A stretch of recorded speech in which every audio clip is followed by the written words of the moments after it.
Hi, this is Ross Payton with Role Playing Public Radio, episode 18, the 4th Ed Rundown. 4E Rundown.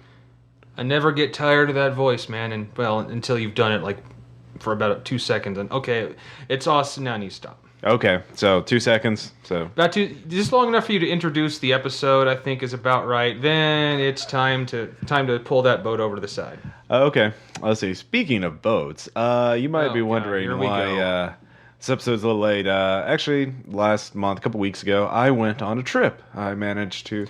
Hey Ross, why don't you tell our listeners where you went? You know, Tom, you should be lucky that I'm not dedicating this episode to the recreational activity that I did at that trip, which is scuba diving. I went scuba diving in the Cayman Islands, which is an incredible, life-changing experience. Seeing the wonders of the ocean, the coral reefs. Yeah, Ross had to go wash some of his drug money in the Cayman Islands. So. Well, the banking is a legitimate industry of the Cayman Islands. It has nothing to do whatsoever with anything I did there. I was solely there to enjoy the scuba diving related activities. And get 6 innocuous packages through customs. No, Tom. I don't know what you're talking about. Any legitimate authorities here listening to this? The 6 blue boxes wrapped in silver duct tape with the Spanish markings on it. No, that was for my scuba equipment. Yeah, my fins. Mm-hmm. Yeah, my fins were... I have the serial numbers on the boxes if you want to look them up. Anyways, so yeah, scuba diving is great, and it's incredibly relaxing. You're floating, and the Cayman Islands, the water is perfect. 80 degrees, even when it's 100 feet below. No thermocline, really. It's really nice.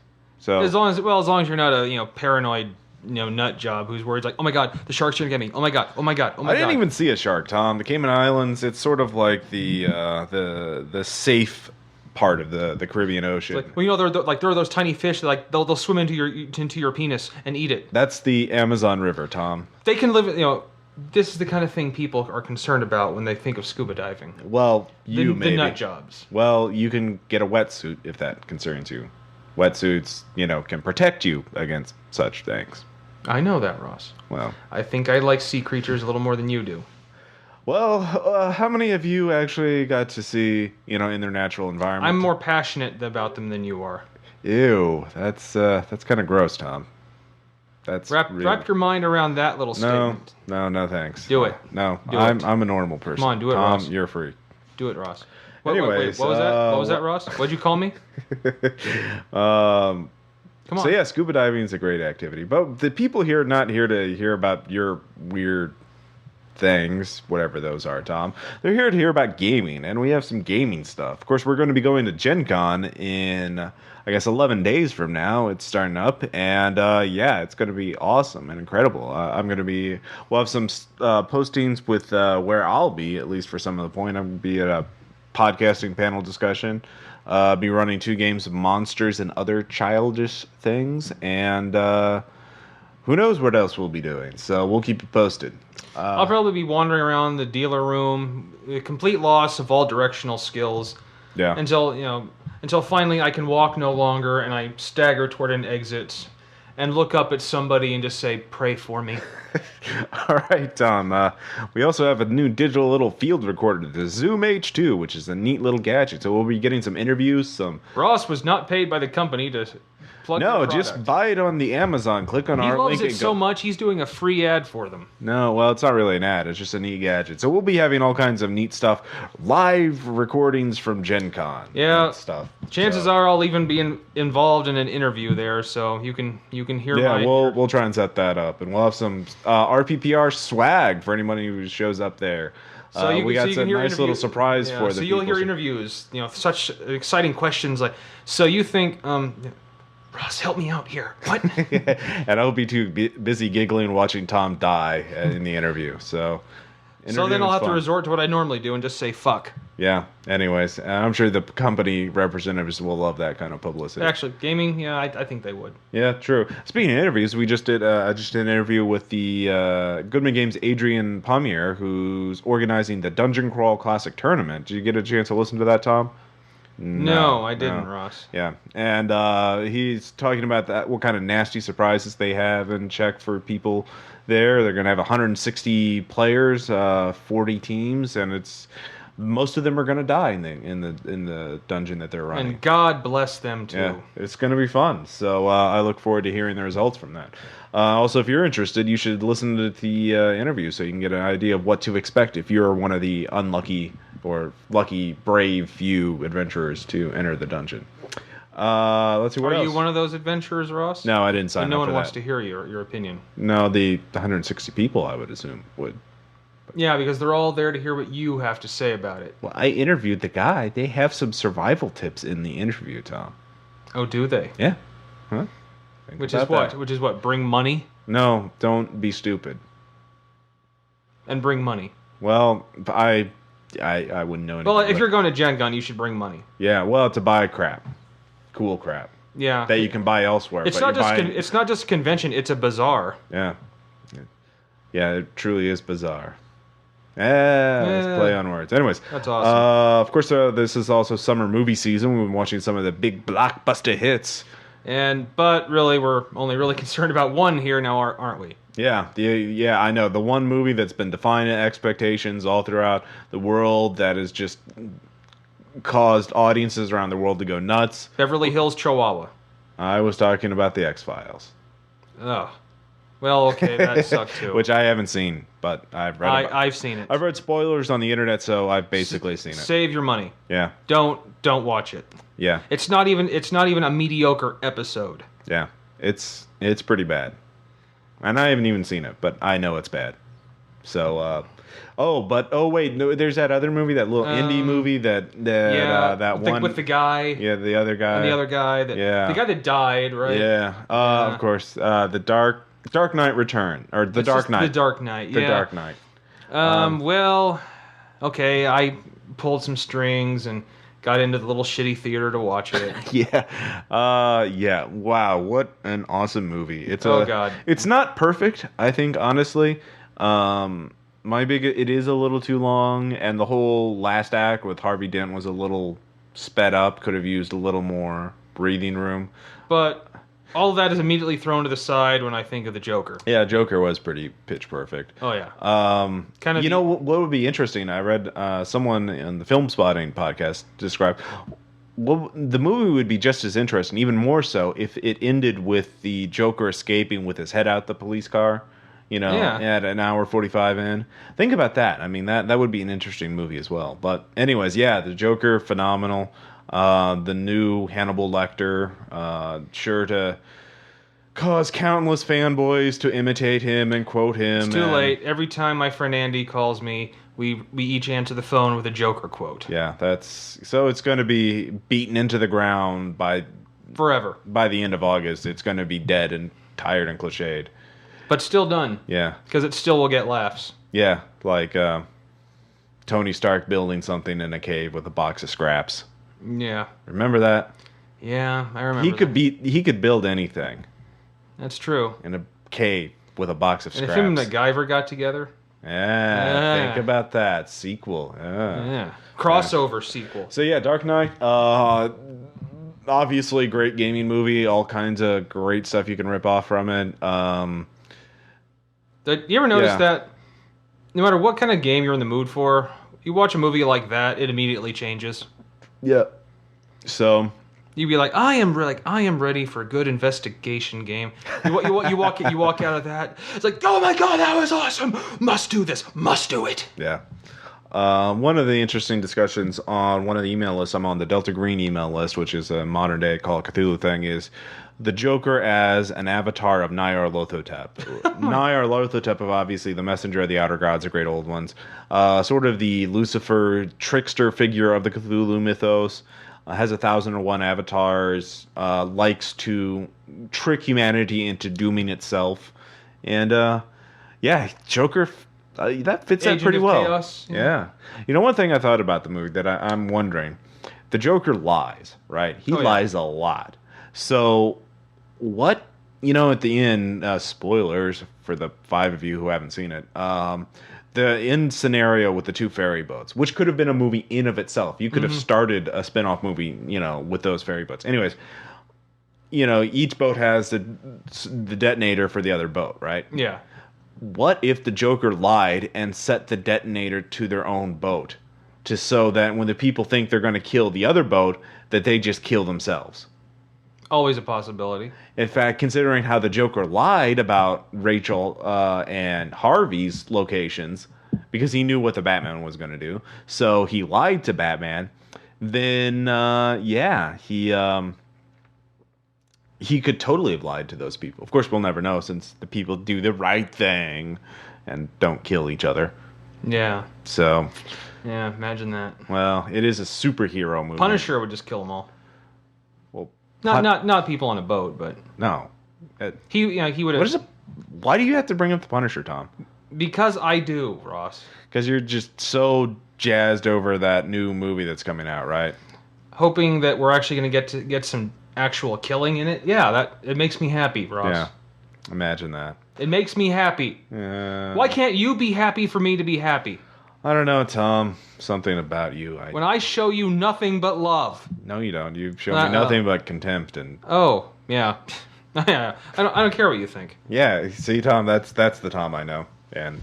Sorry, I got a little fucked up there. Yeah. Well, anyways, the X-Files can do that to you. Yeah. You actually saw it. I know. We've been talking for like 12 minutes now, 11 and a half minutes, and we haven't even talked out the subject that we are supposed to be talking about. Well, we mentioned it. Well, we mentioned it in the title of the episode. Yeah, so why don't we talk about that? 4th edition Dungeons and Dragons here at Role Playing Public Radio. We are bringing you the cutting edge of gaming, a game that came out over a month and a half ago. We're now getting around to talking about. Well, your books didn't arrive till recently. Yeah, Then you went on vacation. Yeah. So I sat here with your books in your apartment, taking care of your lizard and your turtle. Yeah. Reading the books, watching shitty TV. Wow. With you could have borrowed my books and just gone to your house. Well, I did, but I had Mifune on me the whole time. Okay, all right. I could have taken him home. I'm sure my mother and my cats would have loved that. No, the cats would have eaten him. That's true. Yeah, and then I would be angry because you would have let my... Yeah, anyways, that would not be nice. So, 4th edition, what's your overall impression? Well, if I may borrow a line that Yahtzee has used from Zero Punctuation. Yes. A resounding... All right.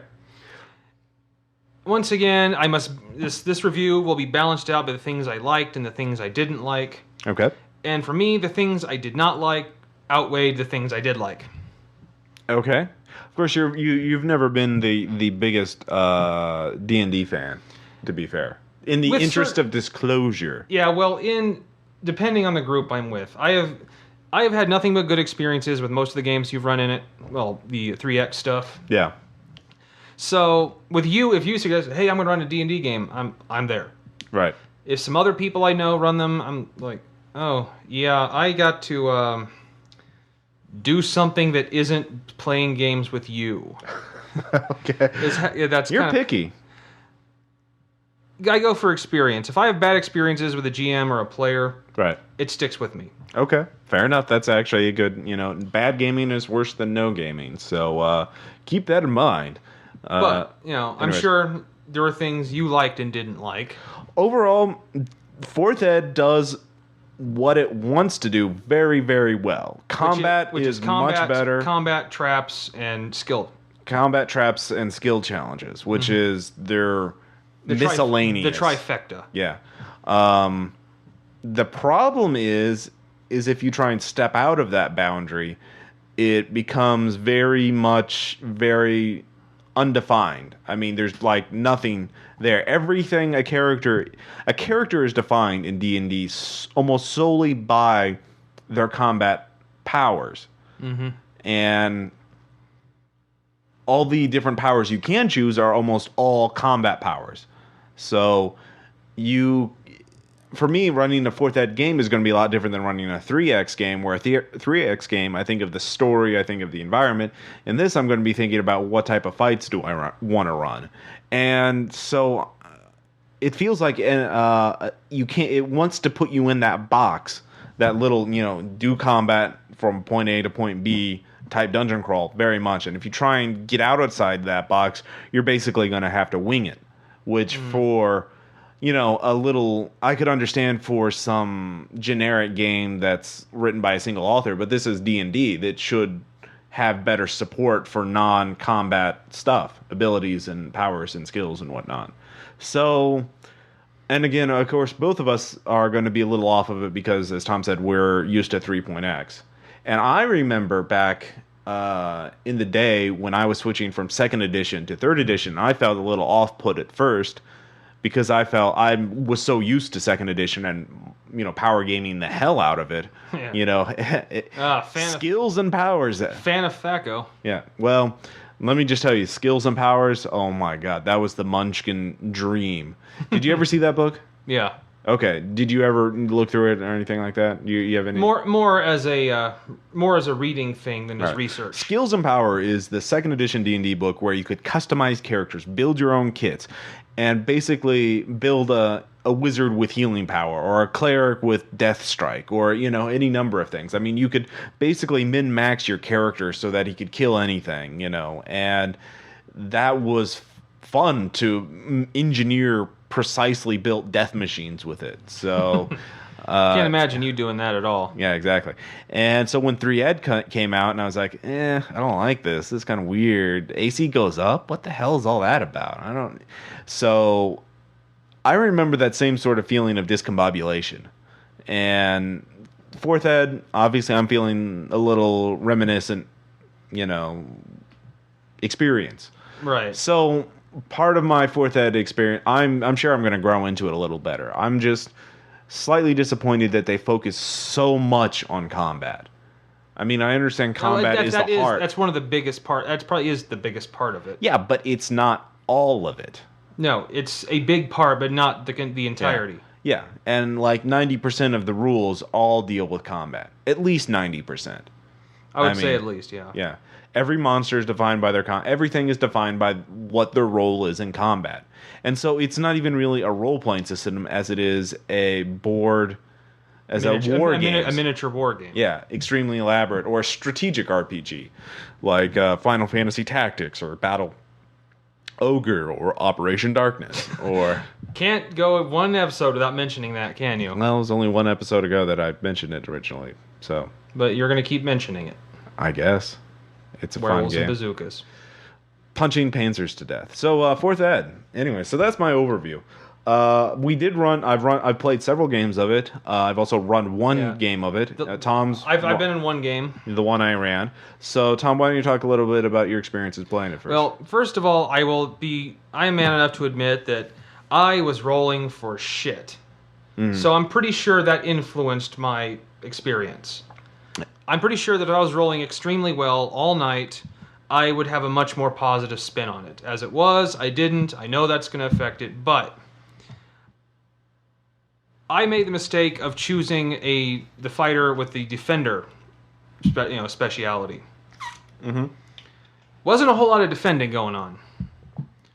So you were actually you were defending well. I mean, they were attacking you instead of the wizard or anyone else. I mean, your job is to I wasn't attacked the most. No, but you did take a lot of hits. A lot. Yeah. And the healing surges, that's interesting. I kind of like that. Yeah. But that's kind of like just, hey, let's just give everyone a healing spell. Yeah. It's kind of just, why can't it just be everyone gets a healing spell instead of a healing surge? Well, honestly, that my biggest thing about playing is that they've had this thing where, we wanted to fix the problem in previous editions where players would basically have one fight, then rest to recover all their spells. Or so the wizard and cleric could recover all their spells. You would seldom push a party to where they were out of everything. And in 4th Ed, they were trying to make it, trying to have several encounters before the characters could rest. But you guys, you had 2 fights, then you said, we're going to leave and retreat and go, but, Well, we almost kind of had to. Actually, given how easy the last fight was for you, you really didn't. Well, none of you really used any of your daily abilities. Not it turned out that we needed to, but it really seemed like we needed to. Right. But, I mean, you could have easily beaten that last fight without retreating. I mean, I don't think any of you really used up any of your daily abilities. Did you use your daily abilities? No, mine was a defense thing. Right. So, I mean, and none of the characters really. I mean, they used encounter powers, but that's it. I mean, so you still have that same problem where the characters are always going to retreat and heal up to recover their daily abilities and their healing surges. Another thing I didn't like was really, to me, the whole progression was roll a die to strike, roll damage. Yeah. That was it. That was all I did. Right. And maybe occasionally, like, well, do any of my few powers here help? No. Well, roll the strike again. Right. And it almost kind of got almost boring, just waiting for your turn to come back to roll your die. Yeah. There is a lot, I think even you might say too much randomization, too much dice rolling, which oh my God, what am I saying? But when every ability requires you to roll a d20 against some target number, against some defense, when you can't even say my magic missile does 5 damage. You can just roll the damage and say that's what my magic missile does. It no longer auto hits. I don't know. It is. Plus, the main reason, of course, the reason why there's so much randomization is the monsters have so many more hit points. The level 1. I couldn't believe those kobolds were taking so much damage. Yeah, they have about 30 hit points on average, which is nuts. I had 31 as a first level character. Right. They've balanced. That was a dragonborn. Right. They've balanced it so that most monsters will have equivalent or near approximately the same number of hit points as a level 1 character. Level 1 monsters have the same much. I haven't looked at it scaling upwards. But, of course, you do have the minions, which only have 1 hit point and always die whenever they're hit by something. But it's kind of weird to have these monsters. Because, really, the monsters, having those additional hit points doesn't really add an extra level of danger. It just adds another few rounds where you're trading hit points. I felt like. Because the kobolds, I looked at their stats, and I was like, well, what can I do to these guys? Oh, well, they only have... stab with spear. And the slingers only have the glue shot or the normal shot, which doesn't. The glue shot immobilizes a character, which keeps them from moving, but doesn't keep them from attacking, which is kind of weird. Just so you guys know, I was running Kobold Hall from the back of the Dungeon Master Guide, which is basically 5 combat encounters in a row. I ran 3 of them. I skipped the second and the 4th one. So.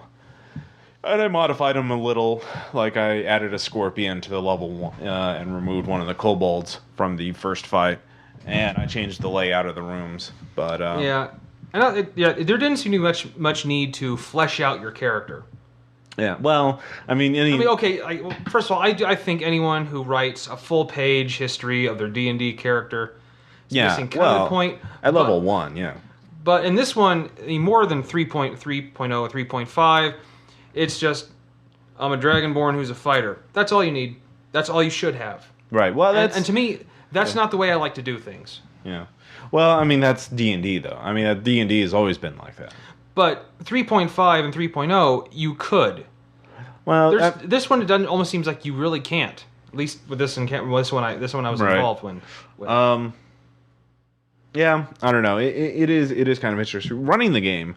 I'll tell you, is a little different from playing the game because you're managing a whole team of monsters to attack players. They really discourage the single monster versus all the players, which, kind of makes sense in some ways. They do have solo monsters, which are basically dragons in the DMG or the Monster Manual. But usually you like, for example, level 1 encounter for 5 characters is worth 500 experience points. So you buy 500 experience points worth of monsters and send them at the players. But you're not supposed to send, like a level 5 monster by itself is worth 500 or something like that. You're not supposed to send a level 5 monster against them because their target numbers are too high. Their AC and their defenses are too high. So you get 5 kobolds, each one worth 100 points. So does that make sense? So. And that's what I did, basically. And I switched out one of the kobolds for a 100 experience point scorpion. Yeah. So it does feel like a skirmish war game with miniatures because you're just looking at your options and you're trying to get flanking, combat advantage, and using abilities and things like that. But honestly, this isn't even the best, I would say, execution of D20 combat. The best version of D20 combat I've still seen is Iron Heroes, because for one thing, the encounters per day and daily abilities, while an improvement over third ed, I think in general, I think it's still kind of arbitrary to say fighters can only use a groin punch once a day or a groin punch once every fight. Wow, what the hell? What's up with that? Yeah, I mean, Hell, on a good day in middle school, I hit someone in the groin at least once. right, or any of their special abilities, but whatever. My problem is, I liked it better in Iron Heroes, where characters would basically build up tokens or points by executing basic attacks. And whenever they wanted to, they could cash in those tokens to execute special maneuvers, which makes sense because it represents, your character building up a flow in combat, and then, after sizing up your opponent, you unleash a devastating attack at the right time. So that's more organic. I feel that's better represented in more cinematic, more interesting than generic. You get so many encounters, abilities per day. Plus, I think my problem with all these abilities, at will, encounter, and daily, is that you can't it's hard to record them all on your character sheet. You need to print out additional stuff to say, oh, your ability does this, or your ability does that, or you have to keep checking the player handbook. Yeah, there was a lot of checking in the book. Now, basically every character is sort of, it used to be in third ed and previous editions that only the spellcasters had to keep looking up the book to find out what their powers did. A fighter and a thief were like, all right, I stab him. All right, he's dead. And or I have this feat. Yeah. I'm using this feat. But now everyone has to look up their abilities. Everyone's basically got a spell list and a lot of different spells that they can use, which, it makes it fair for everyone, but I don't think every player wants to have all that management, to do all that bookkeeping. You don't play a fighter for bookwork. Yeah. I mean, you want to be the big guy, I swing the axe, who wants to keep it simple. And I don't know. It'll be interesting to see what the third-party companies turn out. I think I'm going to reserve the rest of my judgment until I've run an actual campaign. Yeah. Because, to me, with D&D, half the fun is the build-up to the combat. Yeah. Is getting the information, finding out what we need to do, preparing for it, getting there. Yeah. All that kind of stuff is the shit that I play D&D for. Yeah. Then there's the dungeon crawl, which is, in some cases, like, oh, okay, now we got to do the dungeon crawl here. Yeah. But, right group, that can go well, too, obviously. Right. Well, we were never really the dungeon crawl where we would map out, check for traps every 10 feet, and I would describe every chamber. I mean, once I realized how boring that was for all of you, I just all right, you go through the dungeon for a while. Oh, you come across this chamber. Here's the next fight. What was that? Whatever that system we ran, we were playing a organization. Rain by Greg Stolz. That was that was more our group style. Yeah. That was very open-ended, and you basically described what you wanted to do. I'd say, I'm going to sabotage or describe something your character did in Rain once. It was... You were basically a kobold running the kobold mafia. Yeah, we did a lot of recruitment of groups we encountered. Mm-hmm. Which, that's not real... Okay, I guess in the fourth, we did have a few opportunities to get some people to surrender, but... certain members of our group wouldn't hear of that. Yeah, right. But that's true. Recruiting an enemy or negotiating with them. I mean, technically you can do it with skill challenges, but the way skill challenges work is basically you say, all right, you need to get 3 successes and avoid 2 failures. So you just keep making skill checks in related areas. Your entire team does until you win or you lose. And, that's a pretty dry way of doing it. I mean...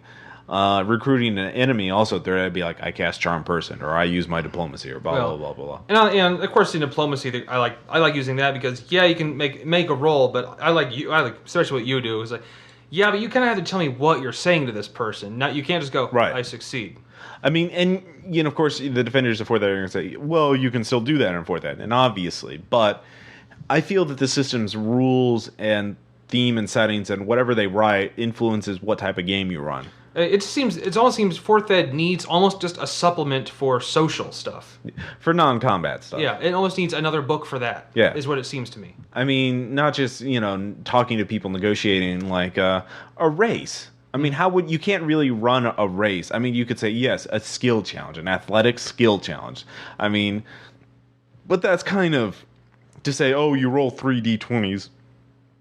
and that determines if you lose or win. And that feels kind of dry to me. I like a whole athletic things where in the Iron Heroes game I ran, I keep going back to that. They had a tower climbing contest, and they had all these different obstacles they had to go over the tower and things like that. And it just felt very organic to do it in there. So yeah, I don't know. Also, to me, yes, and I know they're supposed to be coming out, but a lot of my favorite classes weren't in there. Yeah. Druid, I like bards too. Yeah. Monk. I like to play those occasionally, but Druid especially is my favorite class. Because you can shapeshift. Yeah, I like that. But I admit that. Okay. But it wasn't in there, and they say, well, just like there's like you said, there's fan classes of it, and they're gonna officially bring it out. Like, great, not there now. Well, I mean, if you had told me that you wanted to really play a druid, you could have. No, I wanted to play 4th Ed with this material the book was giving. All right, fair enough. Because we were also playing it to review it right now. True. Good point. Probably the next game we do when we're not doing a one-shot, or if we're doing a better one-shot, a more involved one that we kind of make ourselves. Right. I'll probably enjoy it a little more. Right. Yeah, I mean, obviously, I was, to be honest, I was doing I basically said, all right, you guys are hired by the Red Dragon Capo to go kill these kobolds because they're not paying protection. But then, of course, we do our thing, that goes, like, we kill 7 of the messengers before they finally just send a dragon. Yeah, right. I mean, I was basically, we're starting out with a fight. We're just doing fights. That's player jackassery. Yeah, we were all being jackass. You cannot run a game without it. Yeah, and also I cannot run a game and keep initiative in the right order unless it's because we have the game recorded. I'll post it soon, and I was just horrible at recording the keeping track of who was going next initiative. I don't know what it was, but well, there are also things I did like. Yeah. Okay. Yeah, we should definitely talk about that. Okay, for me personally, I like to play monster classes, like monster races. That makes it a hell of a lot easier to do that. That's true. They've really boiled down. Every race is +2 in 2 different attributes, some flavor, and also an encounter ability. So the Dragonborn, they also have, the monster manual has kobolds, gnomes, warforged, all this stuff. Yeah. I love that. I'm so glad they did that. Yeah, because the 3rd Ed version sucked. That straight up, it sucked. Yeah, it did. So, and the ECL shit. Yeah, the ECL.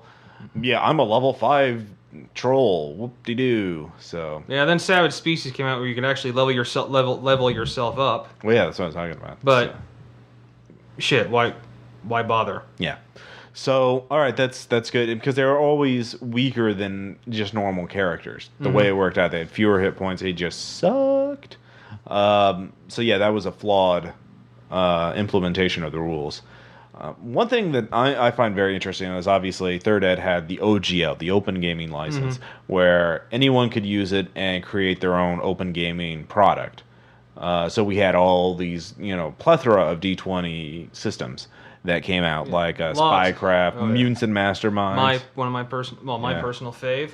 And, it was just, of course, there's a lot of crap released, like the erotic book of D20 fantasy. Oh, God. Yeah. But... we had all this stuff. Now, for 4th Ed, they've... Wizards of the Coast has released what they call the GSL, the Game System License. And if have you looked at it, Tom? Have you read it? Have you had a chance to look at it? I haven't yet. All right. It is restrictive, shall we say. I mean, you have to sign a letter and mail it to them saying that I agree to this. They can yank your license. They can yank your rights to use it. You can't convert it to another system. So if you write something in 4th Ed GSL, you can't make a 3.5 version of it, or a Pathfinder version for it, or a GURPS version of it, or whatever else. So, yeah.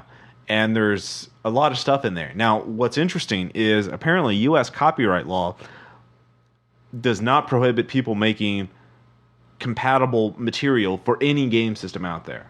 You cannot say copyright a game and say no one can create supplements for it. That's why there's so much stuff out there for Risk, or there are different versions of Monopoly or whatever else. So this is true. Like companies are starting to release stuff without Wizards of the Coast permission, just saying this is compatible with 4th Ed Dungeons and Dragons. Brutal. Yeah, so they're not signing the GSL. Kinzer and Company has already done this with their Kingdoms of Calamar setting. Necromancer Games. They've announced that they will not go GSL. And Green Ronin, I believe, is not going GSL. So you have 3 prominent game companies all saying we're not going to follow, Wizards of the Coast rule, what they want. So I find it very interesting to see what's going to happen. It'll be a shit to watch. Yeah. So you can release whatever you want for any system technically and get away with it. Of course, like Kinzer and Company was the first to do that, and their founder or their CEO, David Kinzer, is an intellectual property lawyer. So obviously he kind of knows what he was doing. That's a safe bet. Yeah. So you might, if you're just a layman, you might want to be a little cautious about saying what is what. Obviously you can't use any of their trademarks, any of their symbols, any of their like the GSL. If you use the GSL, you can use a little code or a little logo that shows that you're GSL compatible. You obviously can't if you're not signing. Right. So very interesting. Any thoughts on that, Tom? Or well, I usually I have this thing. If I make a game, a system, or a setting, or a scenario, I'm never thinking about publishing it. My only thought is, will the group I run with like it? I kind of just make games solely almost to run with my group. But only occasionally do I think, most of them around you, do I start to think that should I try to publish this? Right.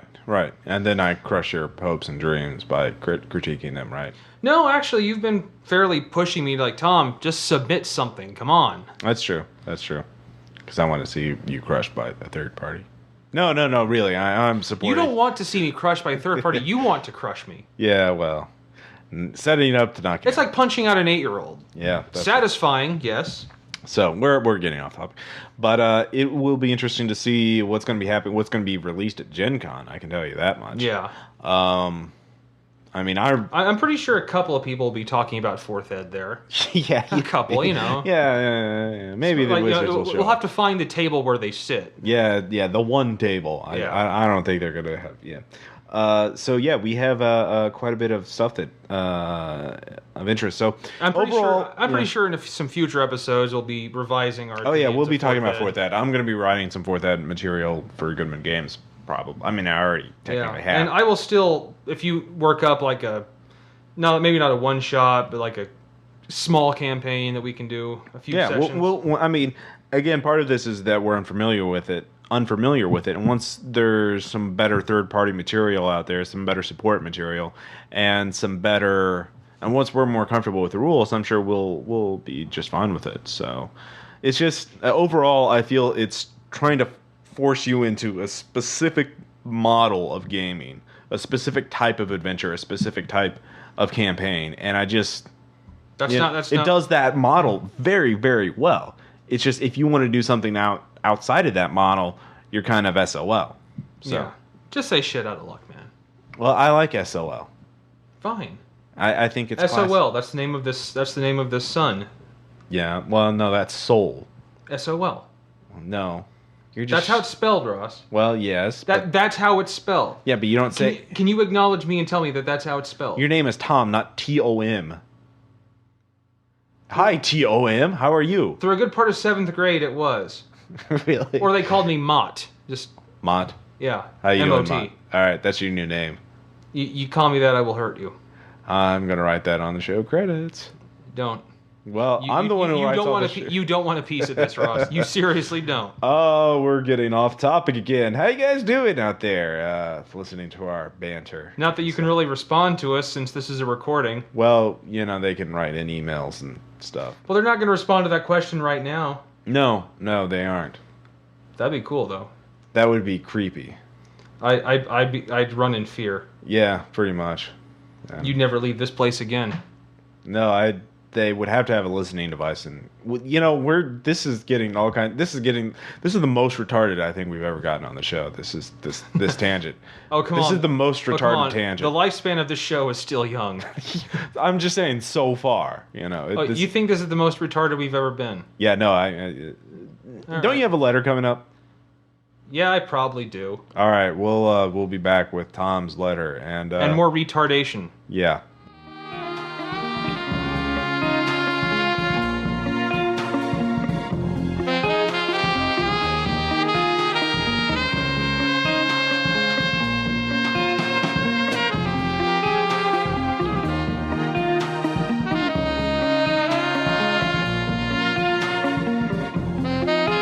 And now, letters from Tom. Normally, all of my letters have one purpose, and that purpose is for me to vent my ceaseless frustrations that invade my gaming experiences like the Nazi Wehrmacht with obsessive-compulsive disorder. I do this so that the frustrations don't build to the point that I shoot my RPG book collection with bullets soaked in my own blood, urine, and hate. But this time, this is not the case. In this letter, I plan to share some of my positive experiences that have shaped my growth as a human being. I believe that it was Descartes who said, fuck it. This letter will be more shit-flinging and bile-vomiting. So let it begin with a list of shitty cliches that show up in all the games that I tend to be in. First up, Assassin's Guilds. I have never understood why GMs insist on having organized groups of assassins that take contracts on a case-by-case basis. In a profession which requires you to hunt down and kill another person for a payday, why would you want a guild boss telling you who to go after and when? Take the job you can do for the pay you deserve. Oh, and by the way, GMs, don't call it the Assassin's Guild. A big building with a sign that says Assassin's Guild just smacks of a retard neurobred with no imagination. And avoid names like Black Hand or Crimson Dagger. No one is going to hear those names and think a bakery or a trendy nude restaurant. Next, enough with miniguns. I know that ever since Old Painless from Predator or the scene from Terminator 2 in which a certain Alzheimer's-suffering California governor shot up half the LAPD, miniguns have become so iconic that some GMs feel they must have to include them in whatever game they're doing, even Star Wars. And for the love of all that is holy and possessing a penis so small that it could fit snugly into the cap of a Bic pen, please don't roll the damage for every bullet individually. You can safely assume that 2,000 3d6 damage bullets will kill the bad guy, even if they are wearing a trench coat and sunglasses. And finally, trench coats and sunglasses. Look, I know that the Matrix has you so fucked up that, like an abused spouse, you defend it no matter how many times the cops have shown up, but that doesn't mean that trench coats and sunglasses automatically make your characters badasses. You know what they make you look like? Gamers. Gamers who are aiming for sexy cool but achieving only geek chic. Unless you are a member of an assassin's guild who carries a minigun while he wears trench coats and sunglasses. Then your penis is so huge and hard that you could beat a sperm whale into a coma. Oh, and fedoras. Don't do that.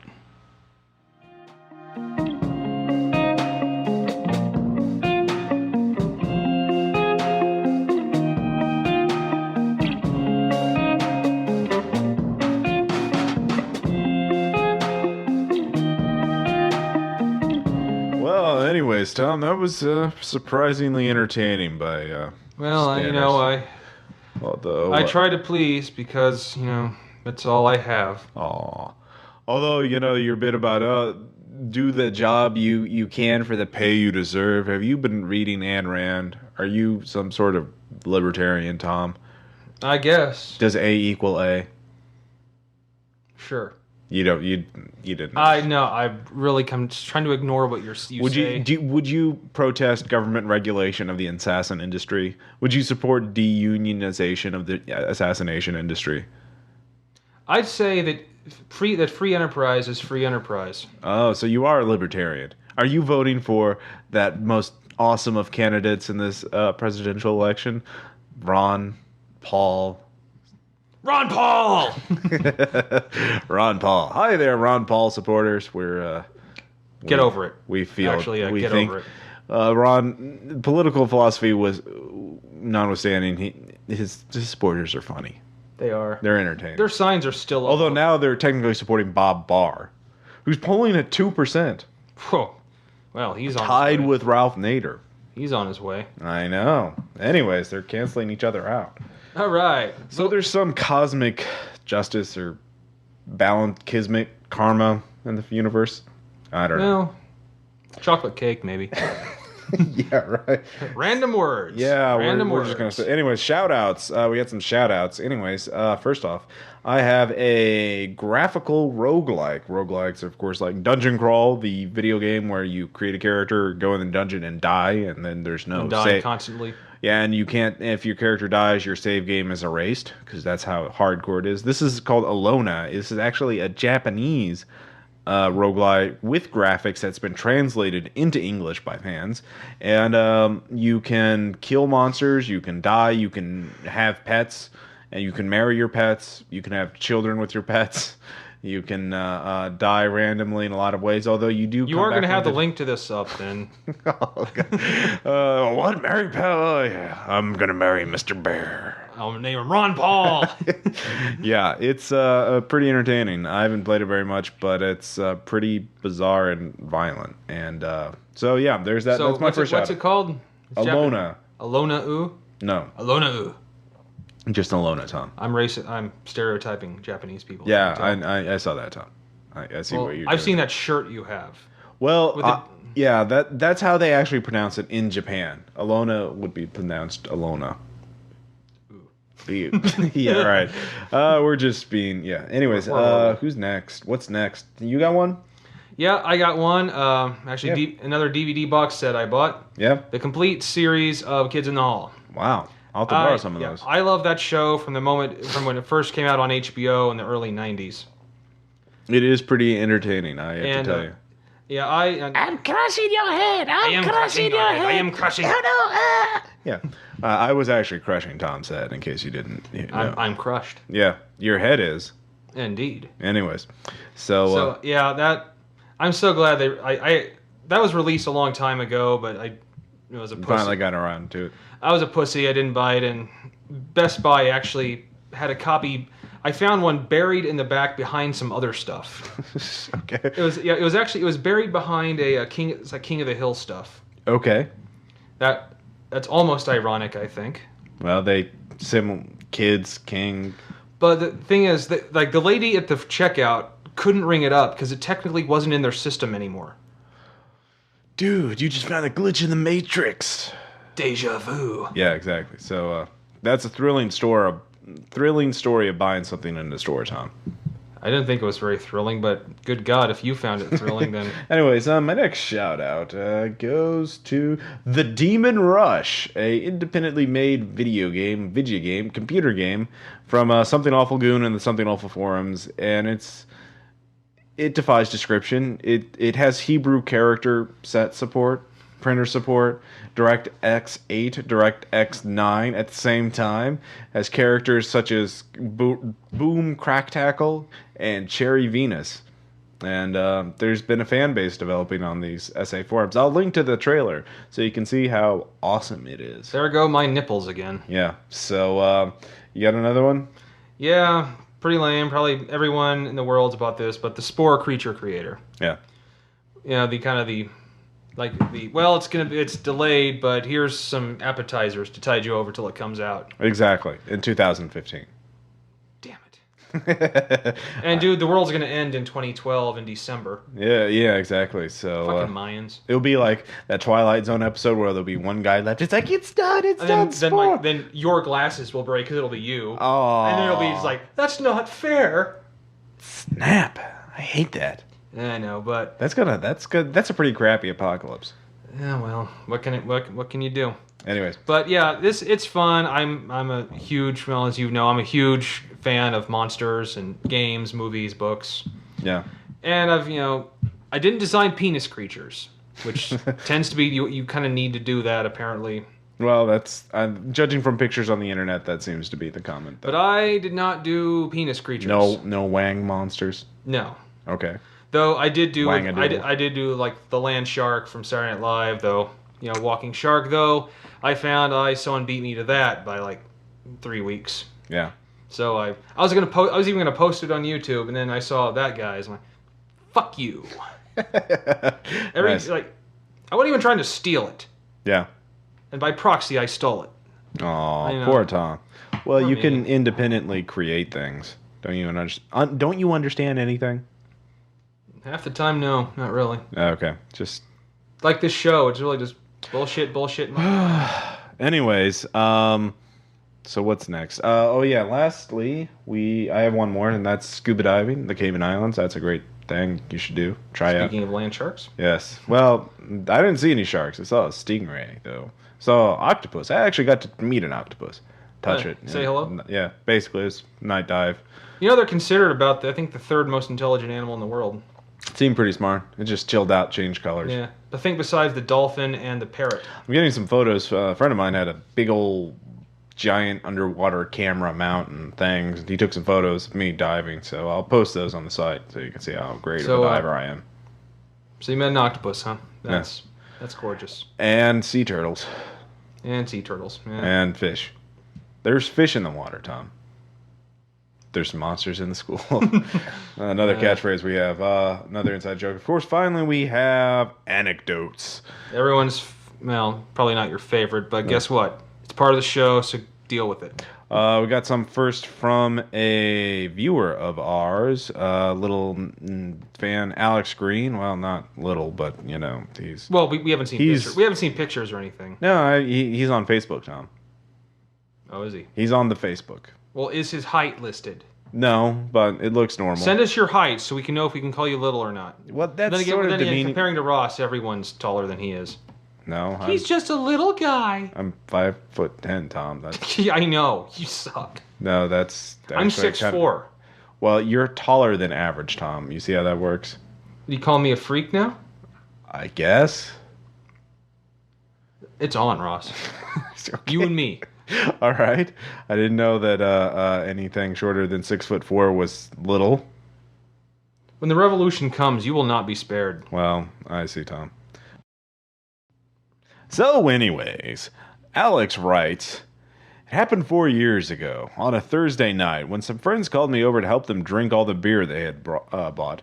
Having to work the next morning at 8:30, I thought I'd drop by, live 2 blocks away, and have just one beer before going to bed. Around 3 a.m., after having played various drinking games with them and having drunk my share, one of them pulled out an RPG manual. Have in mind that I have a lot of trouble piecing together the evening, so don't ask me which game it was. Anyways, so don't ask me what game it was. Each of us created our own characters, one after the other. First, my friend Matt decided to play as sociopath ninja. Then the other friend barely opened the manual before he chose to play as paladin, protector of heaven. We're French Canucks, French Canadians, so I'm translating here. I guess it could have been translated as paladin, guardian of the skies, whatever is cheesier. I would say guardian of the heavens, but anyways. He didn't even have a name. He just spurted that. Then, after considering playing a gravedigger, I believe it was class, I thought, hey, I've never played a dwarf before. I will be dwarf, guardian of the skies, thinking it was cool and all. Then I managed to get the GM to agree that I could shoot fire out of my eyes. The compromise being that it didn't cause any damage. Throughout the game, we all decided to draw our own character, and the ninja decided to cut out his ninja drawing with scissors and wave it about while describing himself using cool ninja moves. The story was, of course, incoherent, but I recall these 2 scenes. All right, you're in a harbor. There are ships around. Well, I look at the ships. Anything interesting? Okay, you fall in the water. What? But I didn't jump on them. Well, do you have a rope? Well, no. Well, you die. Oh, well, fuck. A few minutes later, since I'm a guardian of the skies and heavens and all that, can I resurrect? Yeah, sure. Not much later in the game, the pub was attacked by my lizard man controlled by some douchebag with an amulet. Me and the other protector of, well, whatever we were, slashing them while the ninja stole the guy's amulet. Alright, now you control the lizard. Yes, I'll take over the world. Not on my watch. I send my lizard after the dwarf. Oh yeah, well, I fucking shoot fire out of my eyes. Ah! 2 giant flames lash out of the dwarf eyes and hit the lizardman square on. The lizardman yells, expecting pain, but then realizes that the fire doesn't harm him. Aha! But, although lizardmen don't know that, they got scared as shit and ran away from the city, never to be seen again. Ah! I don't remember anything past that. I finally left at 4:30 in the morning, was still very drunk when I woke up 9:30 the next day, and an hour late for work. I don't think a single dice was rolled that night. By the way, I love to put gore in my games. I had one of my players get an arm ripped off by a giant mutant spider. It got replaced by a cybernetic arm with guns. Another had his eyes melt when a lizard mutant spit acid in his face, replaced by another cybernetic device. Yet another had a right foot toes bitten off, and a week later lost the upper half to a gigantic reptilian monster. Sadly, the lower half didn't survive long after that either. My first game was a playtest where the two players knew they wouldn't survive. One succumbed to a virus, puked his guts out before falling off a 30-foot wall, and the other got crushed by a mech warrior foot. That's only one campaign. And the thing is, as I told you, this system is like D&D, not Call of Cthulhu, except I make the damage real. I don't get a complaint to this day, so I consider the game a success. I haven't played Call of Cthulhu yet, but I appreciate how the players are very human in it and won't be busting down doors and playing RPG games like a first-person shooter. So what are the goriest deaths you both experienced as a player and inflicted as a GM? So, I still got troubles picturing how Tom kills this player, if he really does. I need to know. So, anyways, that's from, of course, Alex. Up in I have to Canada. say, sociopathic ninja. Sociopath ninja, yeah. It doesn't sound like me at all. You know? Mr. El Disgusto. No. Although, honestly, the idea of drawing up the ninja, cutting it out with scissors, and waving it around, and while describing the various cool ninja moves you do, demonstrating the cool ninja moves you do, that sounds like a game mechanic I can get behind. I could support a whole RPG where you wave around paper cutouts of your character and illustrate how your character does very cool things. I can see that. I'm gonna design that game. Okay, then. Yeah, it's gonna be cool. Awesome. Anyways, But as for bloody deaths, gory deaths. gory deaths. Okay. Yes. I don't know. Do you have any gory deaths that you Master suffered? Nyarlathotep, obviously. I never lost a character through death. Mine was all insanity. Well, that's true. Well, No, I didn't lose one through you death. killed characters though. Well, sure, I killed them. Yeah, the goriest death I inflicted as a game master was one of the players who stabbed, during the African temple encounter, stabbed the priestess with the spear or whatever. So he was torn apart by thousands of screaming cultists and a hunting horror at the same time. And he was eaten by the child of Nyarlathotep. Right, yeah, I remember that. Yeah, that was pretty a horrifying death. And then obviously some players were consumed by Shoggoths. Oh, yeah, there's... And the fog monster. Acid. Yeah. Yeah. So, any player deaths you've experienced in other games, or Well, I've inflicted some. Oh yeah. Suffering. I didn't suffer a gory death, but I suffered a horrific death once. Oh yeah. Tell us about it. Yeah, actually, it was in a foundry. Okay. So of course, all kinds of ways to. What game was this? This was a Ninjas and Super Spies. Oh, okay. Yeah, unfortunately, I wasn't playing a ninja. If I was a sociopath ninja, I probably would have survived this. But as it was, some ninja, it was like an evil ninja, hit the catwalk I was on, and the GM said, you really, really, really need to make this roll. And it came up. What do you think it came up? Not high. A 1? Or was it a percentile check? No, it was a D20 check. Natural 1. Natural 2. Oh. Yep. I only needed a 5 or higher. But don't you hate it when the odd, like, it's just a really easy roll, you still blow it and you still die? Yeah. So what I fell into was not like a vat of, molten steel like you would think. Yeah. What I fell into was the conveyor belt, which had the metal casting presses on it. Oh. And I was right in, and then they started coming down, casting me. Wow. So you didn't die on impact. You lived a little. Oh, I survived the fall. Yeah. Actually, I think I suffered half my SDC in damage, but then the casting molds came down. Wow. That was who ran that? It was not Jared, but it was one of the groups from high school. I see. Yeah, that makes sense.